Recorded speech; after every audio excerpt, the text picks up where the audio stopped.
வணக்கம் குட்டீஸ்களே. இன்று நாம் ஒரு மந்திரம் போல அழகான கிறிஸ்மஸ் கதைய கேட்க போகிறோம். அப்படின்னா பறவைகளெல்லாம் சேர்ந்து எப்படி கிறிஸ்மஸ் கொண்டாடினாங்கன்னு தெரியுமா? வாங்க கதைக்குள் போலாம். ஒரு அழகான பசுமையான காடில் ஒரு பெரிய மரம் இருந்தது. அந்த மரத்துக்குள் பறவைகளுக்கான ஒரு அழகான வீடு. அதுதான் பறவைகள் வீடு. கிறிஸ்மஸ் நெருங்க அந்த வீட்டில் எல்லாம் சந்தோஷம் நிறைந்திருந்தது. ஒரு காலை எல்லா பறவைகளும் வீட்டின் முன் கூடின. சிகப்பு குருவி சொன்னது, இந்த வருடம் நம் வீட்டில் பெரிய கிறிஸ்மஸ் கொண்டாடலாம். எல்லா பறவைகளும் கைகொட்டி சந்தோஷப்பட்டன. உடனே எல்லோரும் வேலைக்கு இறங்கினார்கள். வெள்ளை கொக்கு தனது நீளமான வெள்ளை இறகுகளை அலங்காரமாக தொங்க வைத்தது. வாவ், எவ்வளவு அழகாக இருந்தது! பச்சை கிளி சிவப்பு பச்சை ரிப்பன் எடுத்து பழங்களில் கட்டி அலங்காரம் செய்தது. அப்படி செய்ததும் அந்த மரம் கிறிஸ்மஸ் மரமா மின்னியது. இதோ நாரை. அது வானத்தில் பறந்து ஒரு பொன்னிறமுள்ள இலை நட்சத்திரத்தை கொண்டு வந்தது. அதை மரத்தின் மேல் வைத்ததும் மரம் பொன்னாக ஜொலித்தது.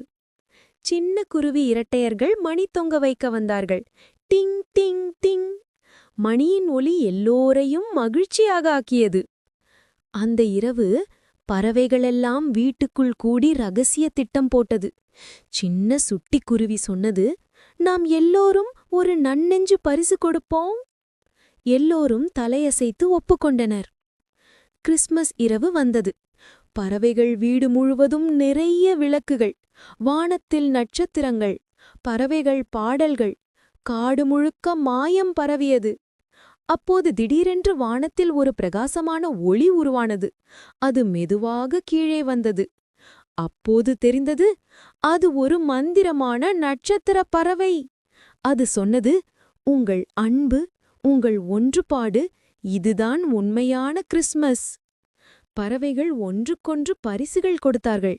சிவப்புத் துணி, சின்ன மணி, வண்ண இறகு கிளிப், பொன் விதை. ஒவ்வொருவரின் முகமும் சிரிப்பால் மலர்ந்தது. அந்த இறுதியில் எல்லா பறவைகளும் கிறிஸ்மஸ் மரத்தைச் சுற்றி ஆடின. மரம் ஜொலித்தது. இலைகள் பனி போல விழுந்தன. காடு முழுக்க மகிழ்ச்சி. இந்த கதை என்ன சொல்கிறது? கிறிஸ்மஸ் என்றால் அழகான அலங்காரம், பரிசு கொடுப்பது. அதோடு மட்டும் இல்ல, அன்பு, நட்பு, பகிர்வு ஒன்றாக இருக்கிறது. இதுதான் உண்மையான கிறிஸ்மஸ் மகிழ்ச்சி. இதுதான் பறவைகள் வீட்டின் இனிய கிறிஸ்மஸ் கதை. குட்டீஸ்களே, நீங்களும் உங்கள் குடும்பத்துடன் சந்தோஷமாக கிறிஸ்மஸ் கொண்டாடுங்க. அடுத்த கதையில் மீண்டும் சந்திப்போம். அனைவருக்கும் இனிய கிறிஸ்மஸ் தின நல்வாழ்த்துக்கள்.